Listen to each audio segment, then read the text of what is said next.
वैष्णो देवी उत्तरी भारत के सबसे पूजनीय और पवित्र स्थलों में से एक है। यह मंदिर पहाड़ पर स्थित होने के कारण अपनी भव्यता व सुंदरता के कारण भी प्रसिद्ध है।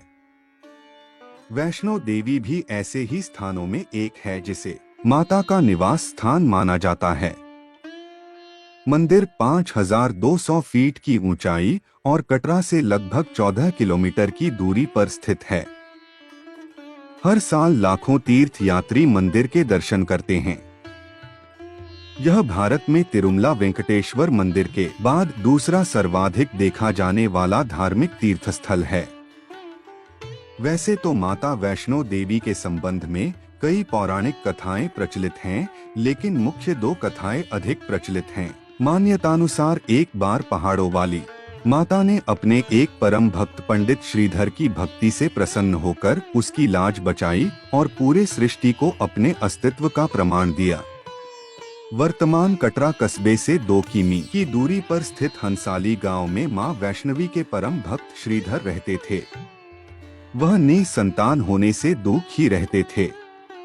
एक दिन उन्होंने नवरात्रि पूजन के लिए कुंवारी कन्याओं को बुलवाया। मां वैष्णो कन्या वेश में उन्हीं के बीच आ बैठी। पूजन के बाद सभी कन्याएं तो चली गई, पर मां वैष्णो देवी वहीं रहीं और श्रीधर से बोली, सबको अपने घर भंडारे का निमंत्रण दे आओ। श्रीधर ने उस दिव्य कन्या की बात मान ली और आस-पास के गांवों में भंडारे का संदेश पहुंचा दिया। वहां से लौटकर आते समय गुरु गोरखनाथ व उनके शिष्य बाबा भैरवनाथ जी के साथ उनके दूसरे शिष्यों को भी भोजन का निमंत्रण दिया। भोजन का निमंत्रण पाकर सभी गांववासी अचंभित थे कि वह कौन सी कन्या है जो इतने सारे लोगों को भोजन करवाना चाहती है। इसके बाद श्रीधर के घर में अनेक गांववासी आकर भोजन के लिए एकत्रित हुए। तब कन्या रूपी मां वैष्णो देवी ने एक विचित्र पात्र से सभी को भोजन परोसना शुरू किया। भोजन परोसते हुए जब वह कन्या भैरवनाथ के पास गई, तब उसने कहा कि मैं तो खीर पूरी की जगह मांस भक्षण और मदिरा पान करूंगा।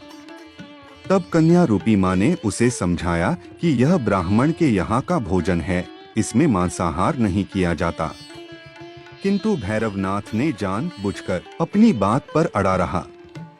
जब भैरवनाथ ने उस कन्या को पकड़ा चाहा, तब मां ने उसके कपट को जान लिया। मां ने वायु रूप में बदलकर त्रिकूट पर्वत की ओर उड़ चली। भैरवनाथ भी उनके पीछे गया।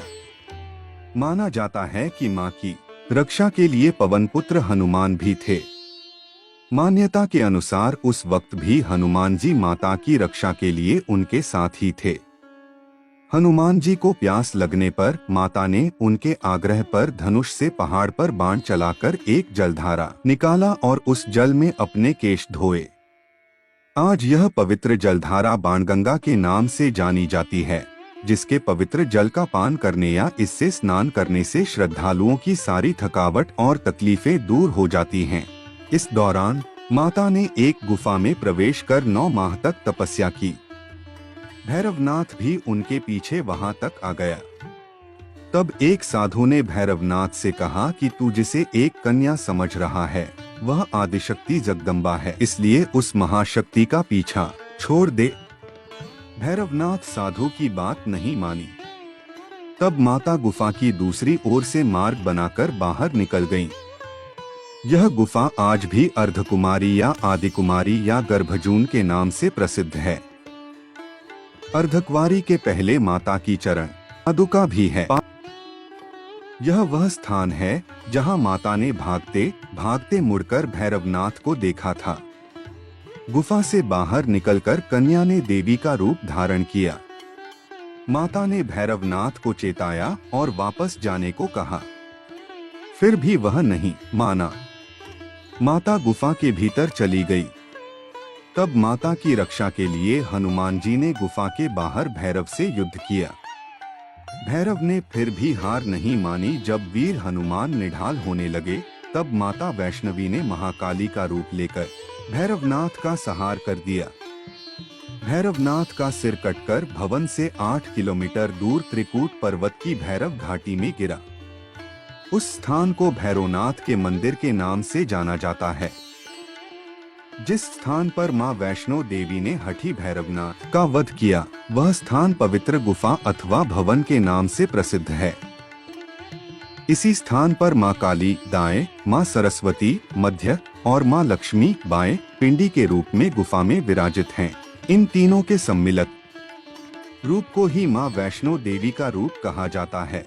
इन तीन भव्य पिंडियों के साथ कुछ श्रद्धालु भक्तों एवं जम्मू कश्मीर के भूतपूर्व नरेशों द्वारा स्थापित मूर्तियां एवं यंत्र इत्यादि है।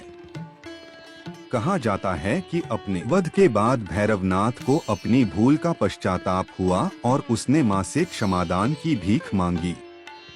माता वैष्णो देवी जानती थीं कि उन पर हमला करने के पीछे भैरव की प्रमुख मंशा मोक्ष प्राप्त करने की थी। उन्होंने केवल भैरव को पुनर्जन्म के चक्र से मुक्ति प्रदान की, बल्कि उसे वरदान देते हुए कहा कि मेरे दर्शन तब तक पूरे नहीं माने जाएंगे जब तक कोई भक्त मेरे बाद तुम्हारे दर्शन नहीं करेगा।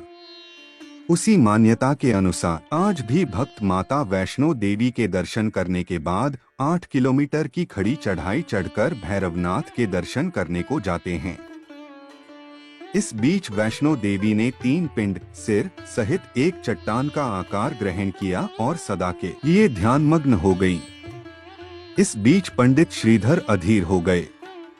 वे त्रिकुटा पर्वत की ओर उसी रास्ते आगे बढ़े जो उन्होंने सपने में देखा था। अंततः वे गुफा के द्वार पर पहुँचे। उन्होंने कई विधियों से पिंडों की पूजा को अपनी दिनचर्या बना ली। देवी उनकी पूजा से प्रसन्न हुई।